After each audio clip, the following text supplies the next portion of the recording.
Hi, welcome to the newest episode of Sports Talk Central. I'm your host, Adeep Mahmood, with my normal co-host, Hunter. And today we're going to be talking about the NFL head coaching carousel and the Orioles getting new ownership and what that could mean for other teams. Also, trading for Corbin Burns and a couple other interesting observations about this offseason for MLB, including a potential connection. So let's start with and before we start talking about head coaching carousel, we'll be talking about the Super Bowl matchups next week. It's just that there are some major. This is some major topics we want to focus on for this week.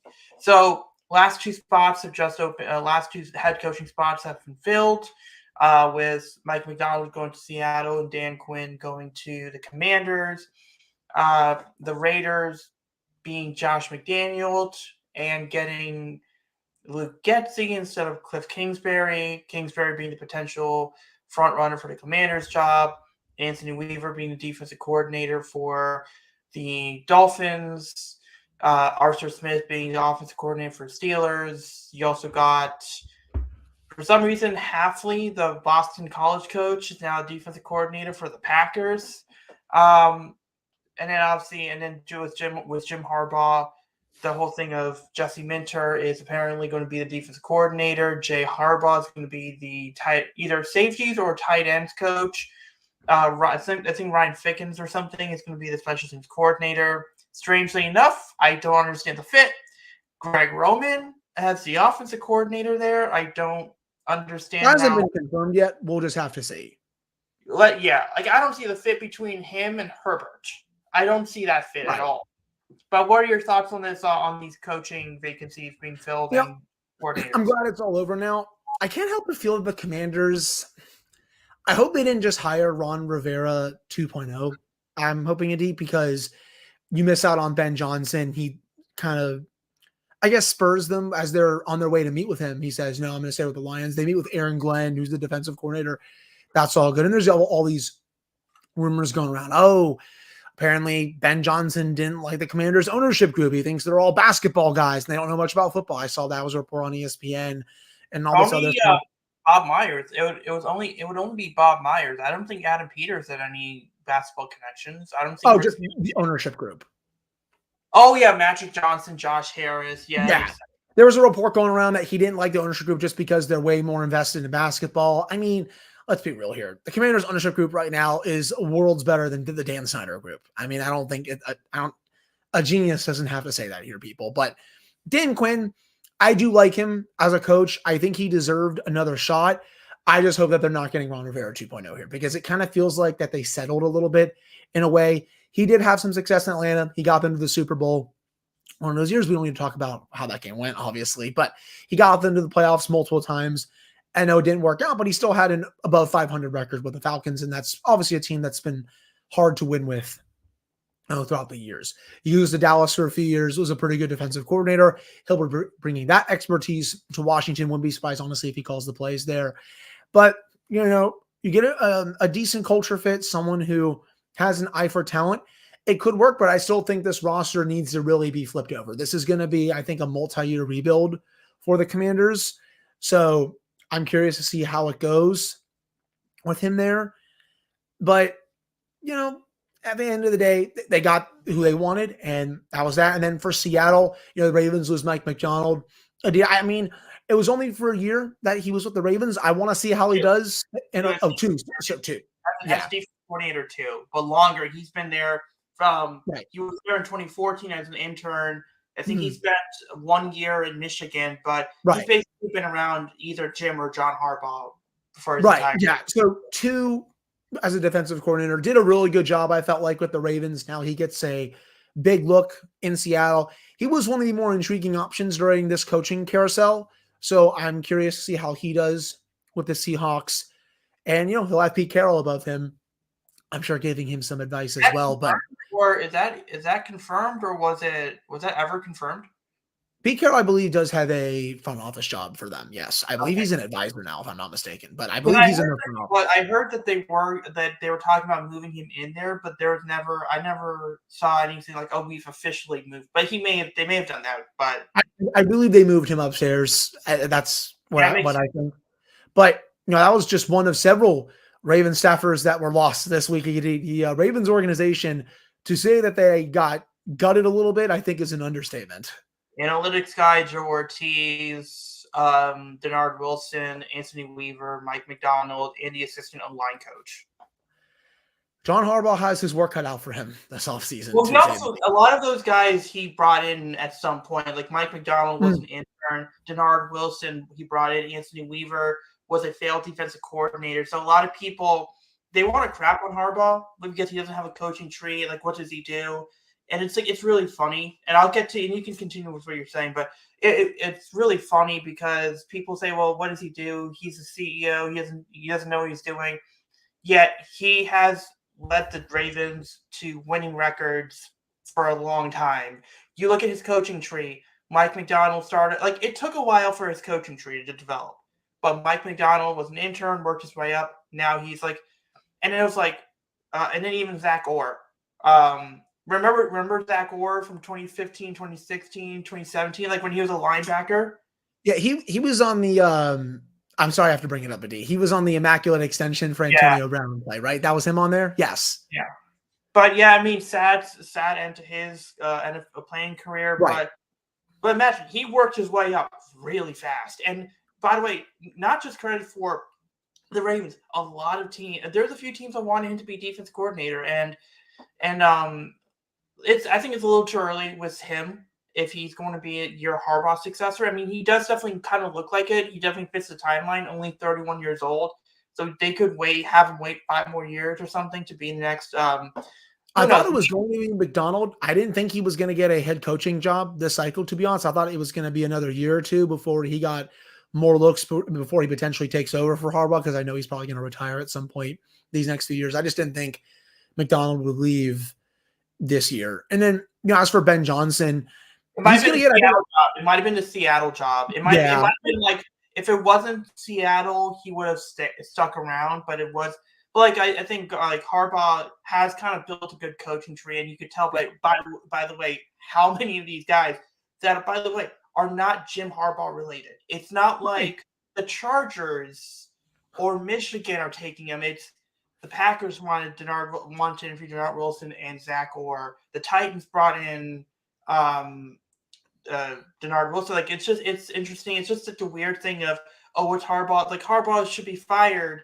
But it's like, it's really funny because it's like, get rid of Harbaugh. He hasn't done anything good. And it's like Mike McDonald was like a Nepo hire that the Ravens fans didn't like. And then 2 years later, oh, he's irreplaceable. It's like, wait. So you're going to tell me that John Harbaugh brought him in, developed him as a coach. And it's like, when he brought him in as a defensive coordinator, you said he was a Nepo hire. Like, and it's like Harbaugh should go because he's only going to hire his friends. And then 2 years later, oh, he's got to replace Harbaugh. It's like, right. What happened there? It's like, what happened there? It's like, you can't say Harbaugh's common practices are bad, and then when it works out, oh, this is just an exception. Like, if they brought in Jesse Minter, it would be the same thing. So it's a little annoying. That's why it sounds like a bit of a rant here, but it is a little annoying with the disrespect Harbaugh gets. It's annoying with the disrespect that Mike Tomlin gets. Just because these guys are boring, that doesn't mean they're not good. They're good. They're boringly good, which makes them that much better. But yeah, like Ben Johnson, it's a little weird because he ducked out of opportunities last year. He ducked out of opportunities this year. At some point, I do think he's going to be a head coach. But if he ducks out of opportunities next year, I think he's gonna get a reputation of, is he cut out for a head coach? Like, that's the other thing. So that's the worry with Ben Johnson. But continue. No, I think you made a good point there. You don't want him to be like, how do I want to put it? Like a mini version of Josh McDaniels, where he was interviewing a lot, ducking out of some interviews, but then staying with New England, right? Because it was Bill Belichick. I do think in a way he wants to finish what he started in Detroit. He's been a really good offensive coordinator. The Lions were this close to going to a Super Bowl this year. And he feels like if he gets another year with that offense, he could get it over the hump. So I'm not surprised a little bit that he did that.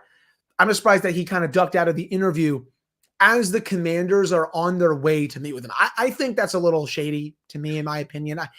Just meet with them, and then afterward you can just say, okay, I'm out. I'm just gonna go. But like, don't when they're flying to you to meet with you, like they're taking time out of their day, spending money to go fly to meet you.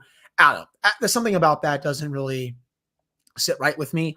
I do think he's going to get a lot of opportunities next year, especially if the Lions offense continues to improve. I'll also be curious to see which jobs are available next year. Could the Jets be an option, especially if the Jets are not good? I mean, that's just one team that really comes to mind. I mean, could the Bears be an option with their situation? Because I'm not really sure if they're going to Saints. What would you say? Saints. Yeah, I mean, the Saints, if they have another bad year, Dennis Allen could be gone. I mean, I would also put potentially, if they have a bad year, could Jonathan Gannon be out after 2 years in Arizona? I mean, that's also an option. I mean, that's 4 right off the top of my head that I can think of that at least could be jobs that open up next year, to say the least. No. Well, I mean, I think Todd Bowles is safe for now, but yeah, he is. I would say also the Cowboys, Mike McCarthy, 1 year left on the contract. Sirianni's another one. Yep. The Eagles could be opening up if they don't have a good year. So, maybe he's waiting for other higher or better jobs to open up. How about Dable? What about Brian Dable? I can see it. Maybe a year, maybe 2 years. I think he's definitely on the chopping block for sure. And then you got the surprise ones like maybe Shaw. Like if the Bills take another step backwards, I don't think they would fire McDermott, but he would be like that surprise. Like he would. Is it fair to say that Sean McDermott next year could potentially be like the Mike Vrabel firing of this year? If they're not, if they have a year like the Titans just had, yeah, but I don't think the Bills are going to be. Yeah, they're going to be. I don't go make the playoffs next year, but I think we're a couple years away from talking about Sean McDermott. But he could be a surprise, so that's why I wanted to bring it up. Right. I think if they maybe bow out in the wild card round, maybe that happens, but I don't see that happening as of right now. I mean, this is a very big wild card, maybe a hot take. Jacksonville, indeed, if they take another step back next year, if they don't make the playoffs, I think Doug Peterson's seat could get really hot down there. So there's plenty of jobs that could be available to Ben Johnson if they open up next year. So I guess part of me is a little surprised that he didn't hear about the Commanders, but another part of me isn't, because he's maybe waiting for other opportunities, while also just keeping it with the Lions and seeing if he can keep building his resume a little bit more. Yeah, and then also for coordinators, I mean, what are your thoughts on Arthur Smith becoming the Steelers coordinator? It's not the sexy hire. Like, I get it. I wanted Clint Kubiak. He's going to the Saints right now. That was my top choice. But Mike Tomlin said at his end-of-year press conference, I would prefer someone who has a history of calling plays. So that screams, a retread for someone. And Arthur Smith is that guy. Now, I will say, Arthur Smith had a couple-year stretch with the Titans where his offense was one of the best units in the league. Granted, it came with Derrick Henry, who I think at that time was the best running back in football. He was total offense. I believe they were top 10 both times. Points per game, they're up there as well. He led pretty solid offenses with them. He made Ryan Tannehill look like a above average quarterback. Then you go with his time with the Falcons, things kind of went down. Robinson, he was good, but it didn't pan out the way I think a lot of people thought it was going to, at least for this season. Desmond Ridder wasn't that good. You didn't use Drake London as much as I feel like he should have, but you learn from those mistakes and you take them to your next opportunity. With the Steelers, I think some of his run schemes he's gonna have to change up a little bit, because the Steelers are a really good, inside the guards, just like that type of run team. Smith likes to do a lot of zone. The Steelers are not as good as some other teams, but I feel like they could improve a little bit. He also runs a lot of play action, which is what I think they could use. They did not run a lot of play action when Matt Canada or Mike Sullivan were calling plays after Canada was fired. That could help. Another thing that I know that he does, he can take the pressure off of quarterbacks, and we don't need whoever's going to be the quarterback to be great every game. You can allow, I guess not really take the training wheels off, but you can allow him to have easy plays so that he doesn't have to do it himself every single time. So whoever's the quarterback, Kenny Pickett, I don't think it's going to be Mason Rudolph, a free agent, someone they get in a trade, that's obviously going to be big. But for Arthur Smith, he runs the ball a lot of pre-snap motion, a lot of play action, stuff that the Steelers need to do quite a bit next year if they want to have a better NFL offense. I still want them to also get a passing game coordinator. I think that would be nice of them to actually join the 21st century and actually expand their coaching staff, because the Steelers have always been a little bit hesitant towards doing that. But, again, there's some pros to it. There's also some cons. A lot of people were crapping on him, even though we haven't even seen the guy call a regular season game yet. So people got to chill out a little bit. I'm going to give him a chance, see what he can do. If he turns out being bad, then you know what? I'll be objective as I always am when it comes to this team. But let's just give him a chance and see what he can do. Yeah, no, I think it's going to be really interesting because obviously you have Najee Harris and Freiermuth and those guys. Like, I could see them replicating some of the offense they had in Tennessee. It's going to depend on the quarterback. But, yeah, I mean, obviously, and then you have Cliff Kingsbury interviewing for the job for the Commanders. That's obviously you're going to get the Caleb Williams. Are they going to trade up for Caleb Williams type of conversations happening? But I also could see him. Either way, I think Kingsbury was going to take the Raiders job, but it seems like with the Commanders, he's going to have a choice of either Drake May or Caleb Williams. That's going to work there. Going back, and then obviously Dan Quinn. It felt like with Dan Quinn, that's a good fit for my culture. It's a good fit for a starter head coach if you are doing a reinvention of the franchise. So I get the hiring from that. It just seemed, and also part of it does seem like they wanted to go with Ben Johnson, and Ben Johnson told him no. Mike McDonald told him no. And it just seemed like, we wanted to go young and exciting and kind of build the head coach and the GM and the owner all at the same time. And then their options for that head coach just dropped for that youngish head coach. So they kind of went with, okay, the safe bet was Dan Quinn, and you weaken the Cowboys defense. Potentially down the line, it would be really interesting. It'd be really interesting down the line because obviously you have, and maybe they're playing 4 to each chess here in a way when you think about it, because Dak Prescott's going to get a new contract. He's going to be making a lot of money. Does that push a Micah Parsons out? Does that push a Diggs? I know he signed a contract, but does that potentially make Diggs a cap casualty? If you keep Dan Quinn long enough, are there guys on that Cowboys defense that, especially if you have a rookie quarterback or whatever the situation turns out to be, could you then move a Micah Parsons to the Commanders? Could you then take a Diggs and bring him back home to Maryland? So maybe there's some 4D chess there going on. Maybe they want to take away from the Cowboys defense. Now, granted, the Cowboys defense did kind of fall apart in the playoffs, but the point is there also could be something like that. There also could be gamesmanship going there, because Anthony Weaver was someone that they could have interviewed, but it seemed like that's where they were going. It is a safe choice, but maybe 5 years down the line or 4 years down the line, we are going to see that, it's a safe hire, but it's like because of that hire, it made it a little easier to make a signing to like maybe we find out they bring in Micah Parsons. I highly doubt Cowboys are going to let him walk, but let's just that could. But imagine something like that.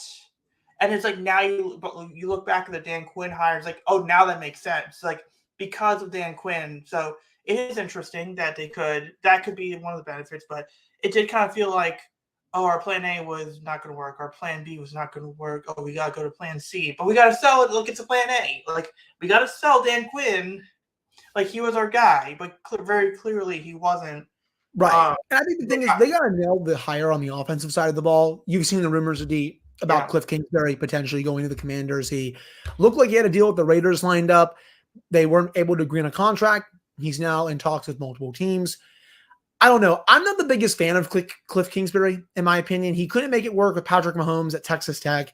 He couldn't make it work with Kyler Murray with the Arizona Cardinals.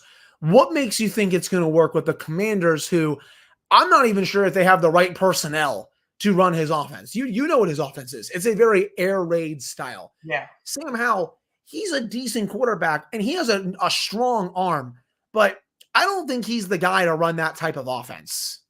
But I think that's how I see it. I think it has to do with the number 2 overall pick, and I think we can talk about more about that later. I think some of the other coordinator hires, it's Matt right now, but let's move on to another one. This is basically Orioles Nationals. So first one is um, seems like this week the Ravens brought the bad news, the Orioles brought the good news. So like Monday, obviously you get to recover from the loss, but then Tuesday, John Angelo sells the team to David Rubenstein, who's a private equity billionaire, Michael Argetti, private equity billionaire, and then a group of others. Like there's like a former mayor of Baltimore, the owner of the Washington Spirit, um, Cal Ripken, and then Michael Bloomberg, who's probably, if you take all the owners out in baseball, a minority owner of the Orioles now worth way more than everyone else. Like I think he's worth more than Steve Cohen at this point. But it is interesting. We after and then so it isn't. Obviously, we're going to talk about the trade after 24, 40 hours later. It's good. It's a good time to be an Orioles fan. It's new ownership, new money. It's dedication to the team. And it seemed like he's going to keep Mike Elias. Like Mike Elias and Sig are going to be kept. It's basically a fresh influx of money. Obviously, he can't say too much publicly. And then later in the week, he was saying like apparently the approval process could go faster, which then goes to show the rest of the owners do not like John Angelos. They don't like him. The fans don't like him. They want him to get out. The government, the Baltimore mayor or someone from there said, "Oh, we didn't know about it, but we kind of have to live with it because John Angelos is a scumbag." But if you were to tell a snake, if a talking snake came up to you and said, "I'm not going to bite you," you're not going to believe that talking snake because that talking snake is going to bite you in the ass. So let's be clear about it. That was going to happen. First of all, I want to hear your thoughts on this before I talk about what this could mean for the Oakland Nationals or some of these other situations. I mean, obviously, I'm happy that the Angelos family sold the team. I mean, this hopefully can lead to a agreement with the other Masson disputes between these two teams, just because, let's face it, you know my feelings on this. I blame the Angelos for that entire thing. I think that they were money hungry and they were trying to just nickel and dime the Nationals, and the Nationals were able to win the first one. The second one is still coming at a later date. That's been the main reason why I've never liked the Orioles organization in general. It's just because of the ownership group. Now that they're gone, they're actually fun again, I feel like. And you made the trade earlier this week to get Burns, and that's a hell of a trade, by the way. I mean, you didn't really have to give up too much to get him. Out of the top five. Out of the top five. Yeah. I mean, I think you guys won that trade pretty handily. And you add that to your rotation with Memes and all those other guys. You guys are going to be a really tough out next year after winning 101 games this year. Now, you got a taste of the playoffs. You lost to a veteran Rangers team that had a lot of players on there who had playoff experience.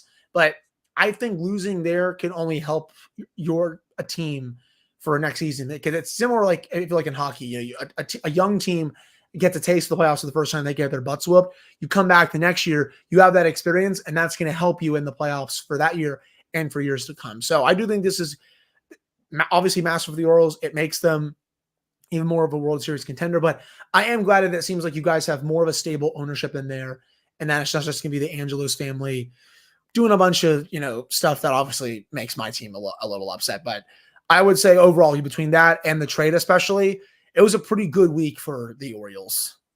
Yeah, and I think I'll talk about the trade after, but I do want to bring up this short. I want to have a short conversation on like other ownership situations as well. Obviously, you have the Angels and whether they're going to sell the team or not.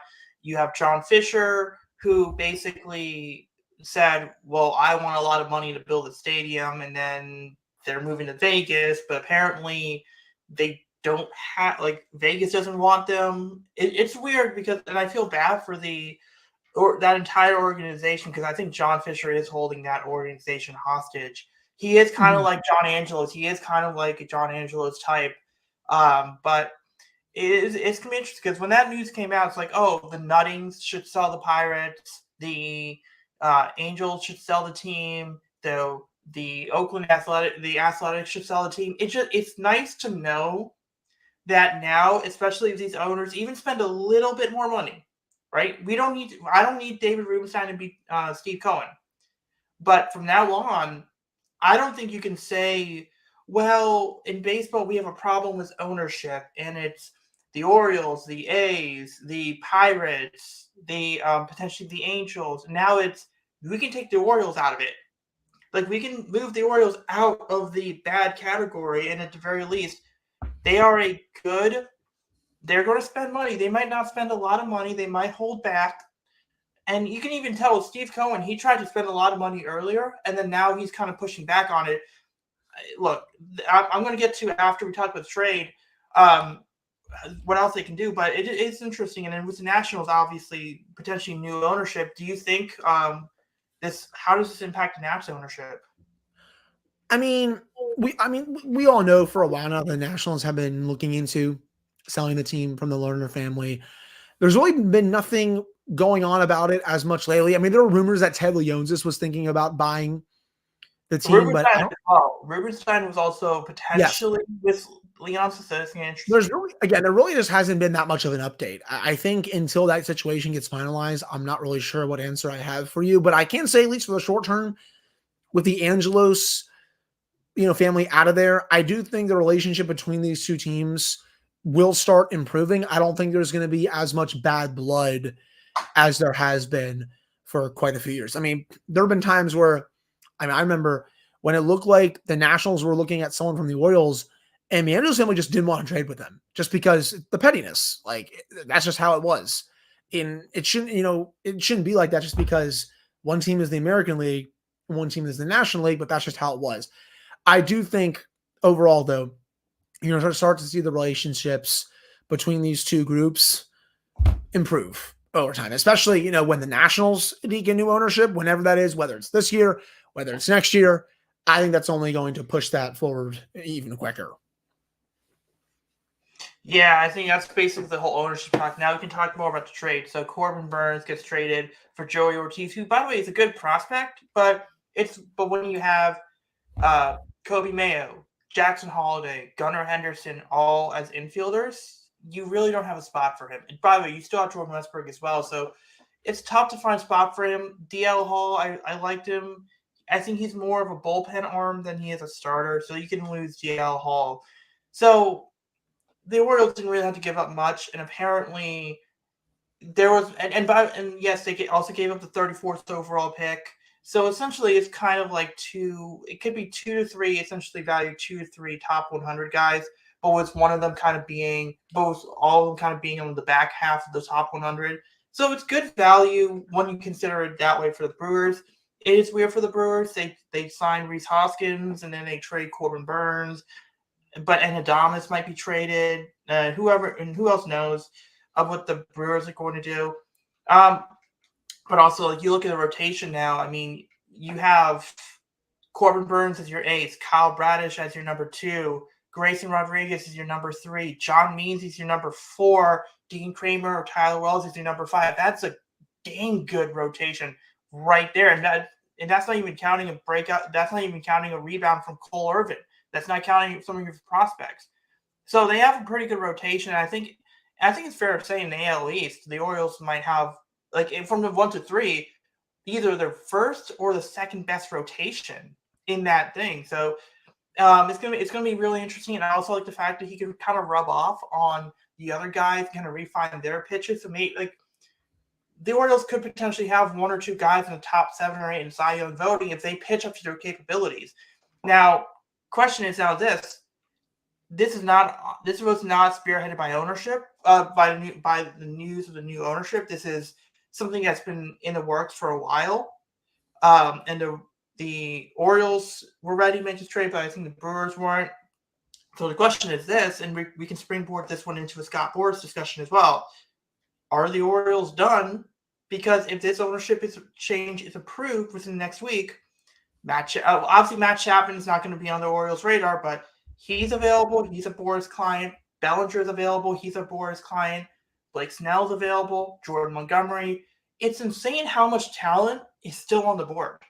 Like there's a lot of guys that could help teams, and they must have ridiculous demands. But it's going to be interesting. And if you're the Orioles, I don't think that they will do this, but there was this rumor. There's a guy, Carlos Baerga. I think I texted you this.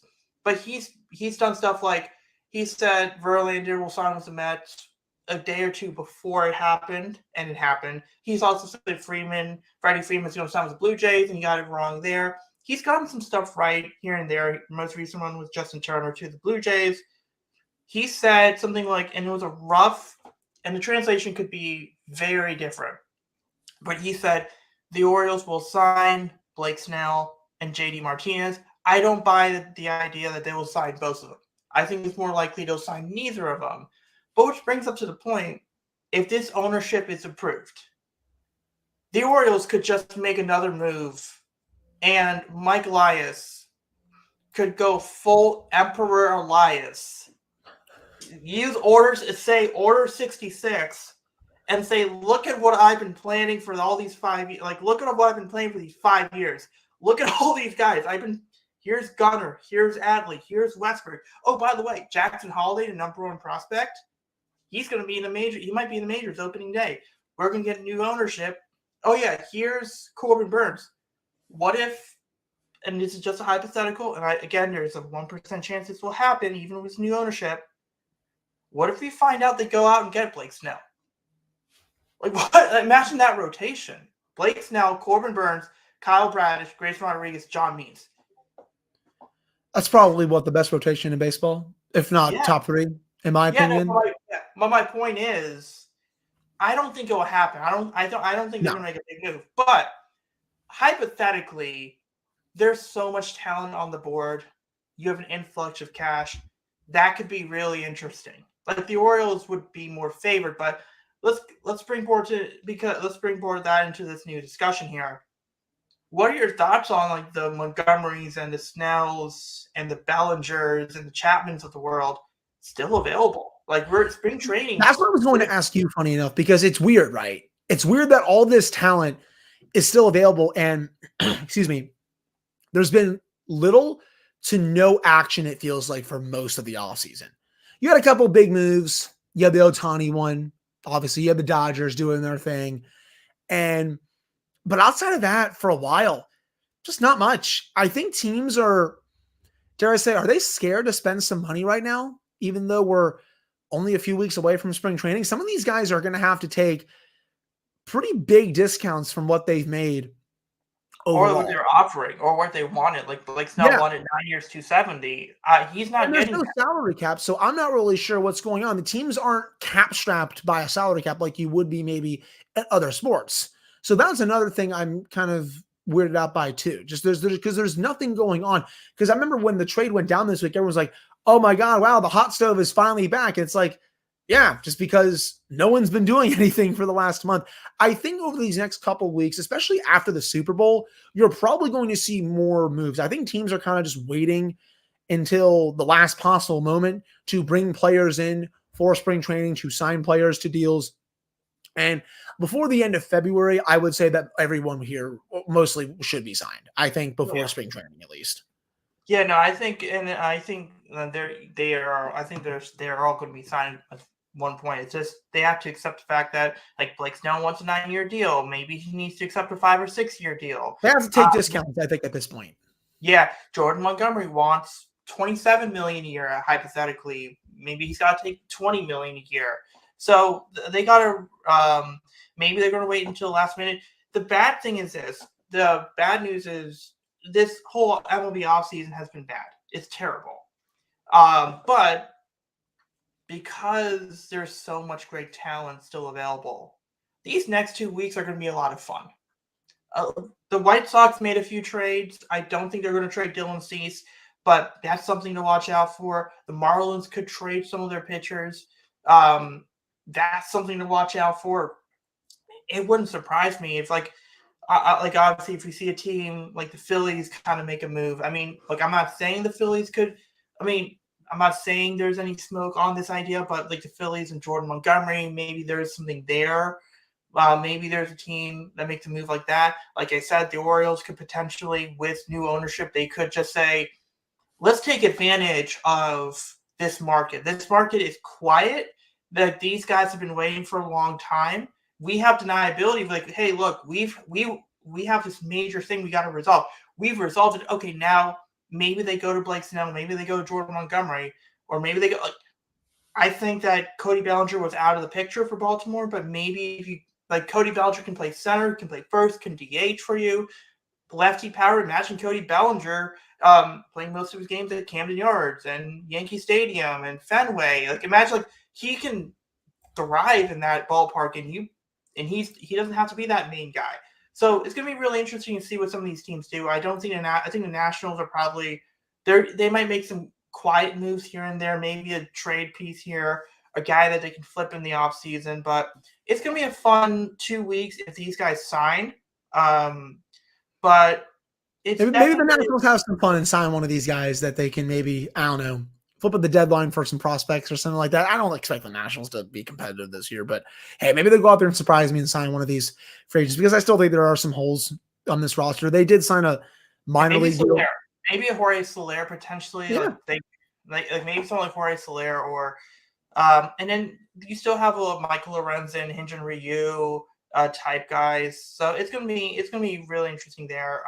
We're on the show on that note. Next week we're gonna preview the Super Bowl. Let's try to do a show on Saturday or Sunday. Well, depending on what our plans are, we'll try to do a show on Saturday or Sunday to preview the Super Bowl. Hopefully there's some moves in baseball that remains. We can talk about that. But yeah, we'll see you guys next week.